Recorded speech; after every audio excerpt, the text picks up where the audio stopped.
নমস্কার, সকলকে ইংরেজি নতুন বছরের শুভেচ্ছা জানিয়ে শুরু করছি আমার গল্প পাঠের আসরের ৩৫তম গল্প।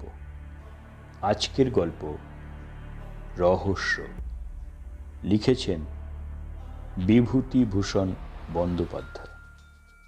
তো শুরু করছি আজকের গল্প রহস্য। আমার বন্ধুর মুখে এ গল্পটি শোনা। বন্ধুটি বর্তমানে কলকাতার কোনো কলেজের প্রফেসর, বেশ বুদ্ধিমান, বিশেষ কোনো অনুভূতির ধার ধারেন না। উগ্র বৈষয়িকতা না থাকলেও জীবনকে উপভোগ করবার আগ্রহ আছে এবং সে কৌশলও জানা আছে। সেদিন রাত্রে ঝমঝম করে বৃষ্টি পড়ছিল। নানা রকম গল্প হচ্ছিল গরম চা ও আনুষঙ্গিক খাদ্যের সঙ্গে মজিয়ে। অবশ্যই ভূতের গল্পও হচ্ছিল। আমার বন্ধু একটা গল্প বললেন। আশ্চর্য লাগলো গল্পটা শুনে। একজন বিজ্ঞানের অধ্যাপক যখন এই গল্পটা করলেন, তখন এর একটা আলাদা মূল্য আছে ভেবেই আজ এই গল্পটা আপনাদের শোনাচ্ছি। গল্পটা আমি তার নিজের কথাতেই বলি। সেবার আমি বিএ পরীক্ষা দিচ্ছি। অনার্স পরীক্ষা হয়ে যাবার পরে দিন ৪-৫ ছুটি পাওয়া গেল। কিসের ছুটি তা অবশ্য আমার আর এতকাল পরে মনে নেই। তো ভবতারণ ঘোষাল বলে আমার এক বন্ধু ছিল। ওর বাড়ি ছিল বেলঘড়িয়াতে। ভবতারণ ক্লাসে খুব পান খেত, ক্লাসের বাইরে ঘন ঘন সিগারেট খেত, অশ্লীল কথাবার্তা বলতো, লম্বা লম্বা কথা বলতো খুব। মানে এক কথায় তার চালবাজির অন্ত ছিল না। আমার সঙ্গে অবশ্য তার খুব বনতো, কারণ আমি নিজেও একজন চালবাজ ছিলাম। সেসব কথা ভাবলে আজ হাসি পায়। যাই হোক, তারপর যা বলছিলাম, তো অনার্স পরীক্ষা শেষ হবার দিন ভবতারণ আমায় টেনে নিয়ে গেল ওদের বাড়িতে। যাবার সময় ট্রেনে গেলুম, কিন্তু ট্রেন থেকে নেমে অনেকটা হাঁটতে হলো। ওদের বাড়িটা প্রায় গঙ্গার ধারের কাছে। কিছুক্ষণ ওর বাড়িতে বিভিন্ন বিষয়ে গল্প গুজব করতে করতে হঠাৎ কি একটা বিষয়ে ঘোর তর্ক বিতর্ক শুরু হলো ওর আর আমার মধ্যে, এবং একটা সময় তা এমন চরমে উঠল যে দুজনের মধ্যে হাতাহাতি হবার উপক্রম। হায় রে সেসব দিন, এই রোদ, এই মেঘ। তখনকার জীবনে তাই ছিল স্বাভাবিক। যাই হোক, আমি তো ভয়ানক রেগে ওদের বাড়ি থেকে সেই সন্ধেবেলাতেই বেরিয়ে পড়লাম। এমন জায়গায় কোনো ভদ্রলোকের থাকতে আছে? ব্যারাকপুর ট্রাঙ্ক রোড হয়ে হন হন করে হাঁটছি কলকাতা মুখ। দিব্যি ফুটফুটে জ্যোৎস্না রাত। মাঝে মাঝে এক আধখানা মোটর দ্রুত বেগে চলেছে কলকাতার দিকে। সম্পূর্ণ নির্জন রাস্তা। একবার একটা মাতাল কুলি ছাড়া আর কোনো লোকের দেখা পাইনি। ভাবলাম একটু বিশ্রাম দরকার। ডাইনে বাঁয়ে চাইতে চাইতে যাচ্ছি।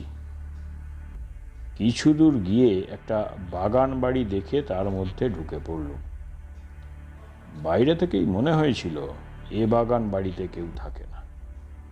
আছে হয়তো একটা উড়ে মালি, তাকে ২-৪টে পয়সা দিলে বাগানের মধ্যে বসে একটু বিশ্রাম করতে নিশ্চয়ই দেবে। নিশ্চয়ই একটা পুকুর আছে বাগানে, এবং নিশ্চয়ই তার ঘাট বাঁধানো। আর এমন গ্রীষ্মের সন্ধ্যায় জ্যোৎস্নায় পুকুরের বাঁধা ঘাটে কিছুক্ষণ বিশ্রাম করবার আনন্দ অনেক দিন পরে হয়তো কপালে জুটে যাবে। বাগানের মধ্যে ঢুকে মনে হলো এ বাগানে কেউ বাস করে না, ঘন ঘন কেউ আসেও না। লাল কাঁকড়ের পথগুলোর ওপরে 1 হাত লম্বা লম্বা উলু ঘাস, ফুলের ক্ষেত আর আগাছার জঙ্গলে ভর্তি। আরো একটু অগ্রসর হয়ে মনে হলো এ বাগান বাড়ি খুব বড় লোকের। অন্তত যে সময় এ বাড়ি তৈরি হয়েছিল সে সময় মালিকের অবস্থা ছিল খুব ভালো। শৌখিন রুচির পরিচয় আছে এর প্রত্যেকটি গাছপালায়, প্রত্যেকটি ইঁটে পাথরে। আগাছা ভরা ফুলের ক্ষেতের মাঝে মাঝে এখানে ওখানে পাথরের অপসরী মূর্তি, কোনোটির মুখ ভাঙা, নাক ভাঙা, হাত ভাঙা। এমন অনেক অপসরী মূর্তি আছে বাগানের এদিকে ওদিকে। কোনোটার পিঠ দেখা যাচ্ছে, কোনোটার মুখ ঝোপের আড়ালে আড়ালে। একটু দূরে গিয়ে বাঁদিকে চওড়া একটা পথ দেখতে পেলাম। সেটা ধরে এগিয়ে গিয়ে দেখলাম পুকুরে গিয়ে পথটা শেষ হয়েছে। তবে আমি ঠিক যে ধরনের পুকুর আশা করেছিলাম এ তা না। অনেক কালের পুরনো পুকুর, বাঁধানো ঘাট একসময় ছিল তা বোঝা যায়। এখন তার মাঝামাঝি প্রকাণ্ড ফাটল ধরেছে। রাস্তার দুপাশে বট অশ্বত্থের গাছ গজিয়েছে। সেই ঘাটে নামাও যায় না সিঁড়ির সাহায্যে। আর এই রাত্রে তো সাপের ভয়ে সেদিকে যেতেই আমার সাহস হলো না। ঘাটের থেকে কিছু দূরে একখানা বেঞ্চি পাতা। ক্লান্ত শরীরে, বিষণ্ণ মনে বেঞ্চির ওপর শুয়েই কখন যে ঘুমিয়ে পড়েছি নিজেই জানি না। আমার তন্দ্রা যখন ছুটে গেল তখন অনেক রাত। সামনের দিকে তাকাতে একটা অদ্ভুত সন্দেহ হলো আমার মনে। আমার বেঞ্চিখানা থেকে কিছু দূরে যে অপসরী মূর্তি আমার দিকে পাশ ফিরিয়ে দাঁড়িয়ে আছে, সেটার দিকেই ঘুম ভেঙে আমার চোখ পড়ল প্রথমে।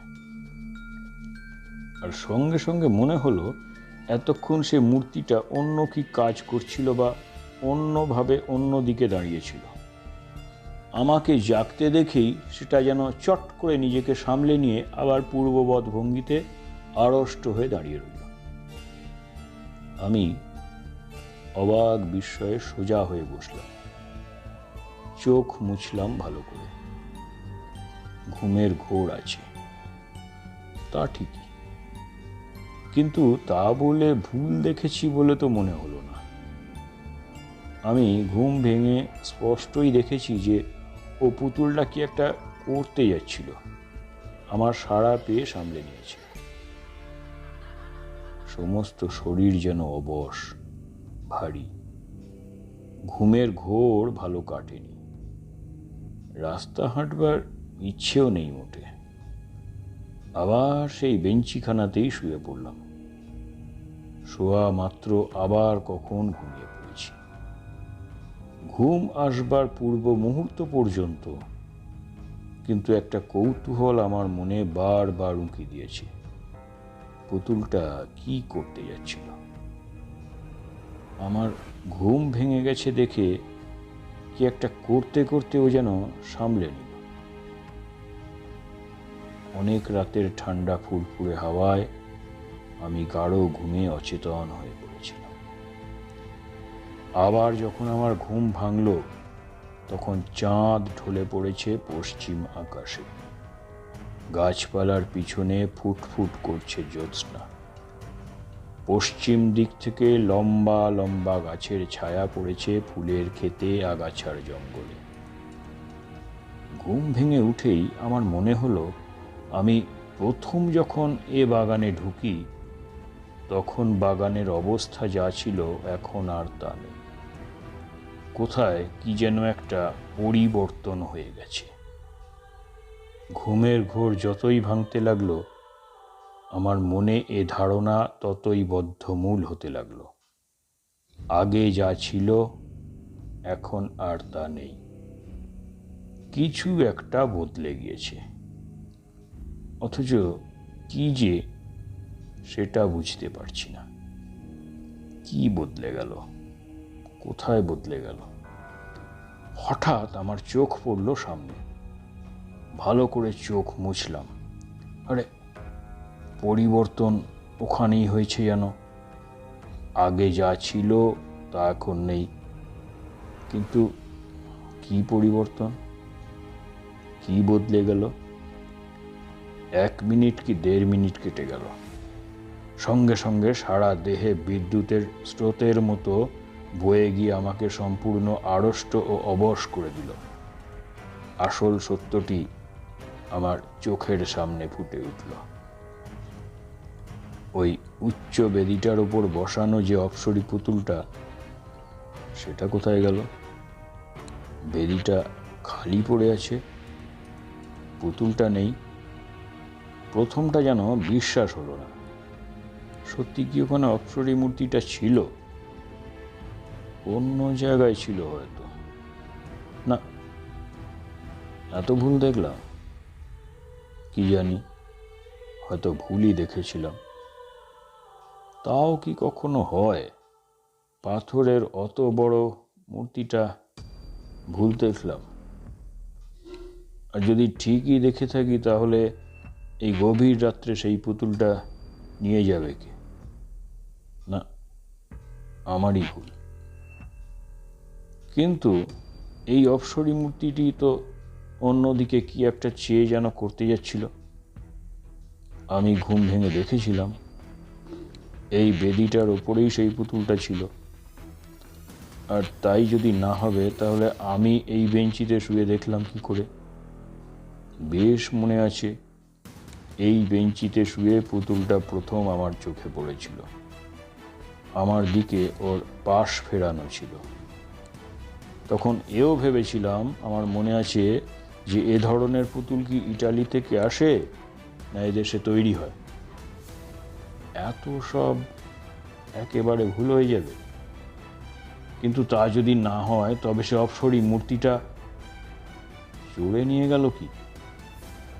তাই যদি হয়, এতকাল বাগানে তা অরক্ষিতভাবে পড়ে আছে, এতদিন কেউ চুরি করলে না, আর আজ একজন জলজ্যান্ত মানুষ শুয়ে আছে সামনের বেঞ্চিতে, আজই এসে অত বড় ভারী একটা মূর্তি চুরি করে নিয়ে যাবে?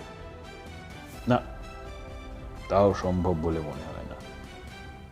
কেন জানি না, আমার কেমন ভয় ভয় হলো, গা ছমছম করতে লাগলো।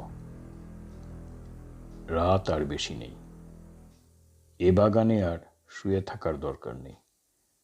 আস্তে আস্তে কলকাতা মুখো হাঁটা দিই।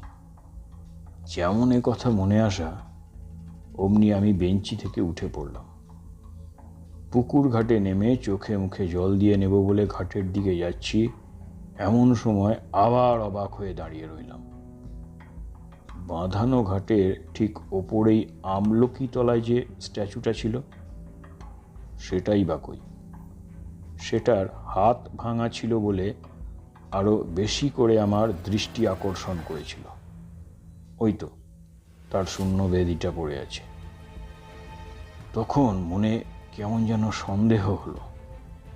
বাগানের চারদিকে চেয়ে চেয়ে দেখলুম কত পুতুল ছিল এখানে ওখানে, বন ঝোপের মধ্যে, আড়ালে আবডালে। সাদা পাথরের পুতুলগুলো ফুটফুটে জ্যোৎস্নায় ঝকঝক করছিল। এখনো তেমনি সাদা জ্যোৎস্না বাগানের সর্বত্র, কিন্তু কই সে অপ্সরী পুতুলগুলো একটাও তো নেই। এক রাত্রে কি বাগানের সব পুতুল চুরি হয়ে গেল?